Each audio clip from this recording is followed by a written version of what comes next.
Buenas tardes. En esta oportunidad analizaremos la revista de Derecho de la Universidad Católica de la Santísima Concepción. Título de la revista: La autonomía de la voluntad de los cónyuges para convenir la compensación económica.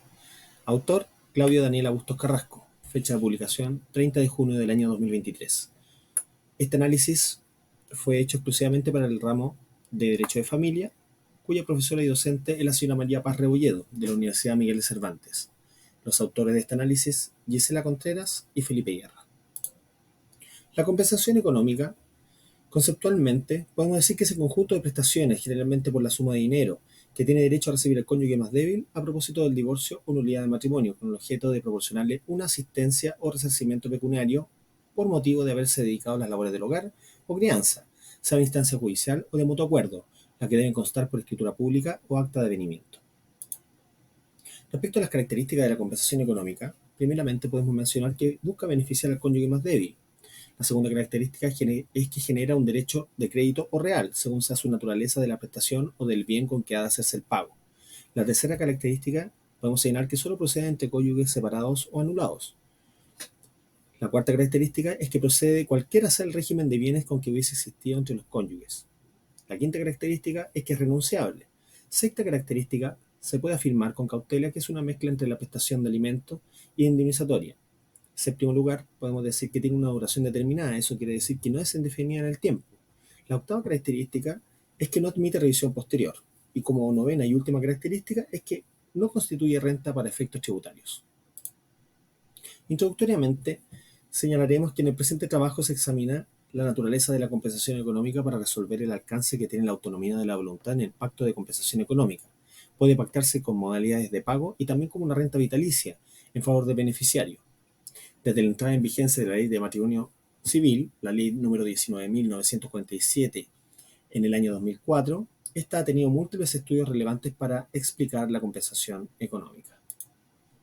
Respecto de la naturaleza jurídica de la compensación económica, pese a que se ha afirmado que ha empezado a dilucidarse las incertidumbres que plantea la compensación económica, especialmente en lo que respecta a su naturaleza jurídica, la jurisprudencia y las resoluciones administrativas no han ayudado en tal sentido.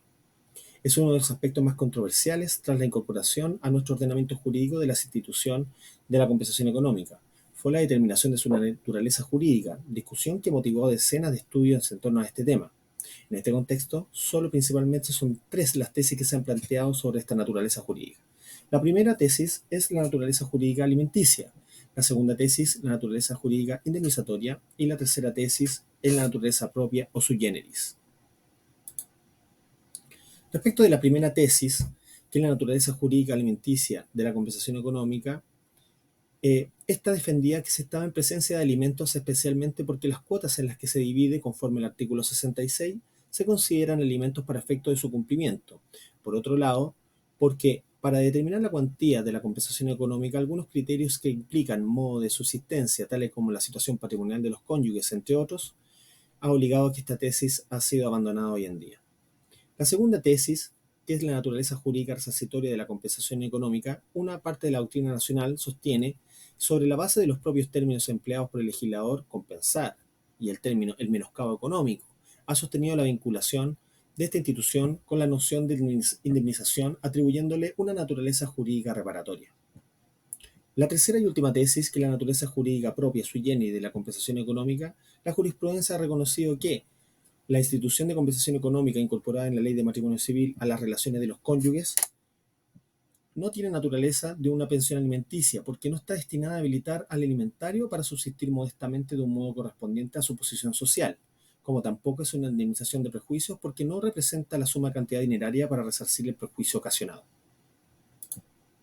Respecto al carácter dispositivo de la compensación económica, como consecuencia de ser concebida la compensación económica como un derecho de carácter patrimonial, se consideró mayoritariamente que ésta estaba frente a un derecho disponible absolutamente para los cónyuges, de manera que estos gozaban de plena libertad para determinar su establecimiento, cuantía y formas de pago. Conclusión coherente con el tenor literal del artículo 63 de la Ley de Matrimonio Civil. Lo anterior es consecuencia principalmente del progresivo reconocimiento del principio de autonomía privada en materia de familia, que no solo ha permitido a los cónyuges poner término al vínculo matrimonial, sino que además regular en sede de separación y divorcio sus relaciones mutuas y para con sus hijos, de acuerdo a los artículos 21 y 55 de la Ley de Matrimonio Civil. Fluye igualmente el carácter dispositivo de la compensación económica de algunas otras características que le son propias. Por ejemplo, no procede con el solo mérito de la sentencia de nulidad o divorcio, sino solo en la medida en que se acredite el menoscabo económico, provocando por alguna de las circunstancias descritas en el artículo 61 de la Ley de Matrimonio Civil. Respecto del alcance de la libertad de los cónyuges para determinar la compensación económica, se desprende el artículo 63 de la Ley de Matrimonio Civil que, en primera instancia, son los cónyuges los llamados a regular la compensación económica. La norma citada dispone que, si fuera mayor de edad, mediante acuerdo que constara en escritura pública o acta de avenimiento, las cuales se someterán a la aprobación del tribunal, y solo a falta de acuerdo, dispone el artículo 64, corresponderá al juez determinar la procedencia de la compensación económica y fijar su monto. Más adelante, a partir del artículo 65 y 66, se establecen algunas limitaciones en cuanto a la forma de pago de la prestación, en el sentido de que la compensación económica debe ser fijada en una suma única y determinada de dinero, independiente de la modalidad de pago que se adopte, limitación que deberá observar el juez a falta de acuerdo entre los cónyuges en la determinación de la compensación económica.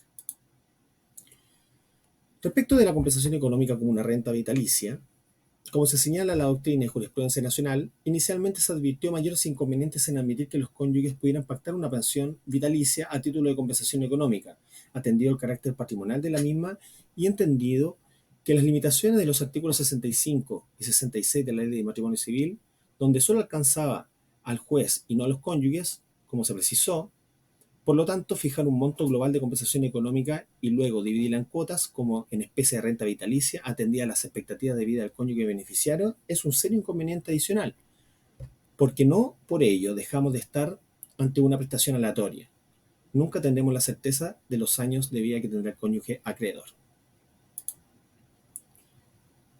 Respecto de los inconvenientes prácticos para emitir la renta vitalicia como forma de pago de la compensación económica acordada por los cónyuges. En este caso se generaría grandes dificultades por el cobro de la compensación económica bajo la modalidad de renta vitalicia. Todo esto en caso de incumplimiento del cónyuge deudor, de manera que lo más probable es que el cónyuge beneficiario se encontrara impedido de obtener el cumplimiento forzado de la obligación convenida. Y como se estimó en discusión parlamentaria, se descartó totalmente la posibilidad de modificar o solicitar el cese de la prestación atendido los eventuales cambios, circunstancias del cónyuge deudor. Aprobación judicial del acuerdo de compensación económica. Examen de fondo u homologación. Como consecuencia de concebir la compensación económica como un derecho patrimonial absolutamente disponible para los cónyuges, se admitió mayoritariamente en la doctrina nacional que la aprobación judicial de acuerdo a la compensación económica que se prevé en el artículo 63 de la Ley de Matrimonio Civil debía limitarse única y exclusivamente a la homologación. Respecto a los límites de la autonomía de la voluntad de los cónyuges para convenir la compensación económica, como venimos exponiendo, la autonomía de la voluntad de los cónyuges para pactar un acuerdo de compensación económica encontraría su límite en la naturaleza misma de la institución, siendo esta una obligación legal regulada por la Ley de Matrimonio Civil y que, consecuencialmente, está provista de ciertos elementos esenciales que le son propios y que deberán necesariamente observar a los cónyuges a la hora de convenir el monto de la forma de pago de la prestación en los términos del artículo 63 de la Ley de Matrimonio Civil. Respecto a las conclusiones finales, si bien la compensación económica constituye uno de los principales méritos de la Ley de 19.947, para nadie es un misterio que esta omitió aspectos relevantes respecto de la institución, tales como incluir elementos que pudieran permitir determinar su naturaleza jurídica, e incurrió además en una serie de imprecisiones que la doctrina y jurisprudencia han sido llamadas a resolver desde su entrada en vigencia desde hace casi ya 20 años.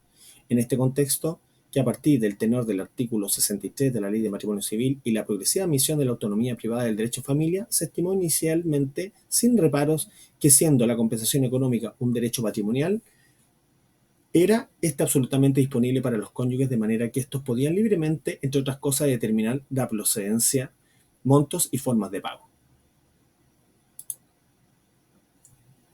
Aquí, en esta diapositiva, nosotros señalamos nuestra bibliografía, en el cual nos basamos especialmente en la revista de la señora Claudia Bustos Carrasco y en el Manual de Derecho Familia de López Díaz Carlos, del año 2018.